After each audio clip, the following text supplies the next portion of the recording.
vacinas vão demorar até ter segurança, especificidade e tal. As que nós temos hoje, tanto a de Oxford quanto a chinesa, são vírus vivos.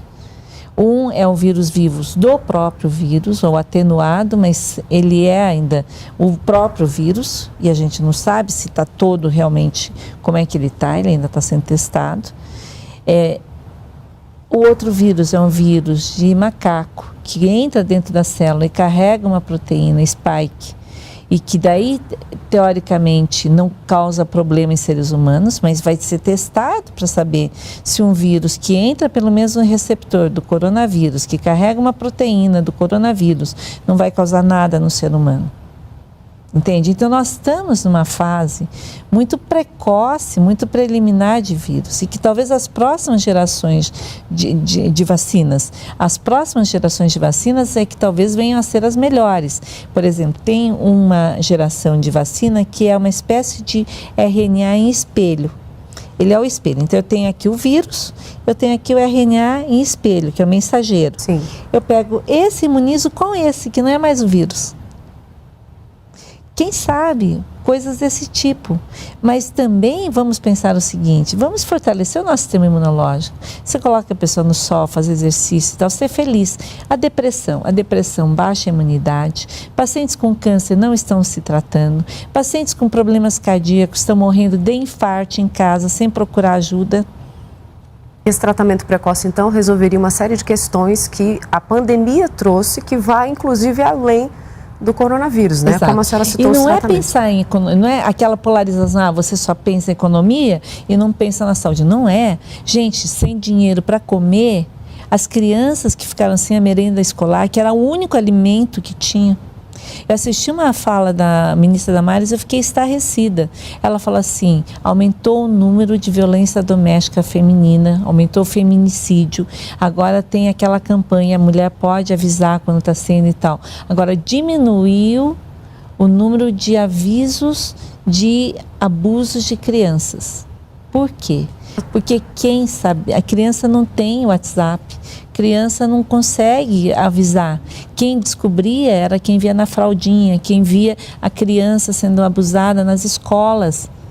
Então, na realidade, 6 meses sem escola, o que isso vai representar? O Enem, que é a chance de quem é da escola pública subir na vida. Eu sou exemplo, eu sou fruto da escola pública. Eu fiz primária em escola pública, fiz faculdade em escola pública, o colegial, meio ano em escola pública, 1 ano e meio em escola, assim, tipo cursinho, né? E acabei entrando em 5 faculdades na época, ganhei uma bolsa com livros, etc. Eu fui exemplo do que imigrantes japoneses no Brasil, com uma mãe que era professora de português, que me deu um português correto, fazendo inglês desde os 8 anos de idade, piano desde os 6. Quer dizer, eu tive uma cultura exemplar, não é? Ocidental, e uma cultura oriental de estoicismo, de determinação, etc., que me ajudaram a ser hoje digamos, uma referência para uma área para a qual estou preparada, onde eu me sinto tão grata que eu quero devolver para o mundo aquilo que eu recebi. Eu fui ajudada em Houston, quando eu fiz a minha tese de doutorado, eu era recebida pelos diretores nas casas deles. Eles iam me buscar no aeroporto. Eu tenho amigos no mundo inteiro. E aí toda essa sua chancela aqui para dizer que a senhora está defendendo a saúde. Essa é a única questão que estamos conversando aqui hoje, né? A saúde. Quando a senhora falou de vacina, que as pessoas estão com medo de sair de casa e, né? A gente tem que entender que ela não tem ainda uma previsão de fato, né? De quando vai sair. A senhora falou da eficiência. A senhora pode desenvolver um pouquinho mais esse assunto? Então, o que acontece? A vacina, o que ela faz? Ela faz com que você se imunize contra o vírus. Quem já teve o vírus, a maioria está imunizada. Isso também eu gostaria de saber. Já sabemos se a gente pode pegar de novo coronavírus? Se não, isso não sabemos e nunca saberemos, porque cada um é um.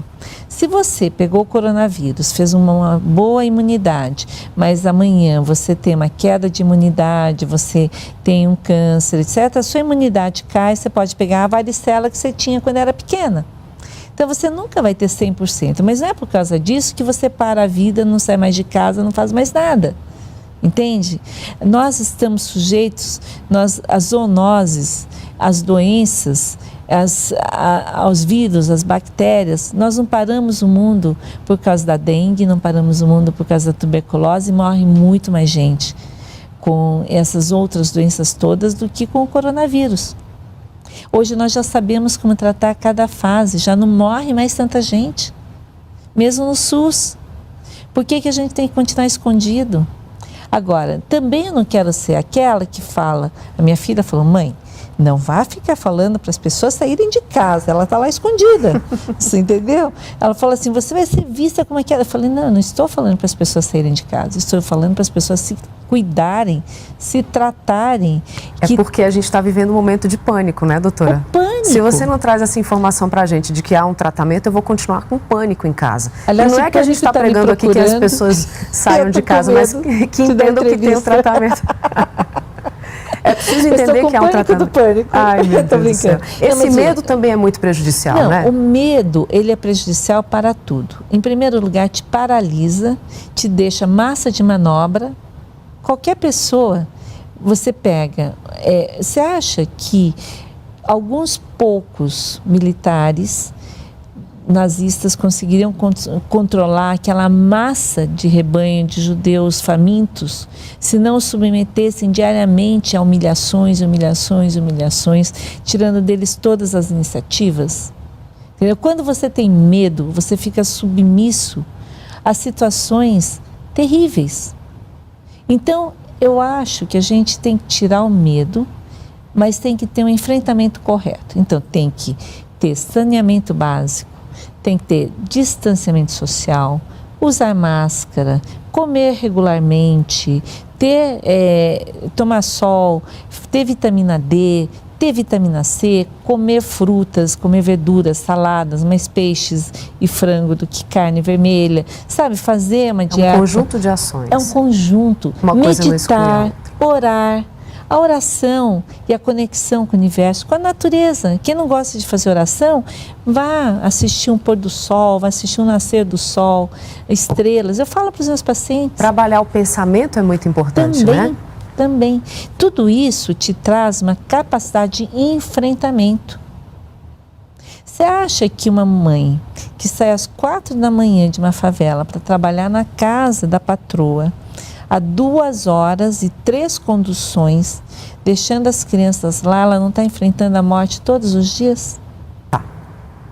Quantas das funcionárias que eu conheço já foram assaltadas em ponto de ônibus, estupradas, etc.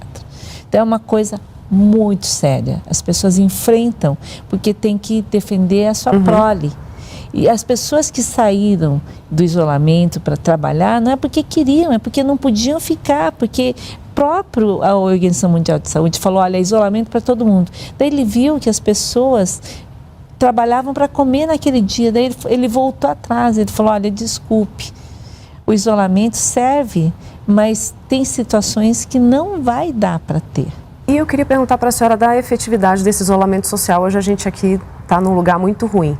Nós somos o segundo maior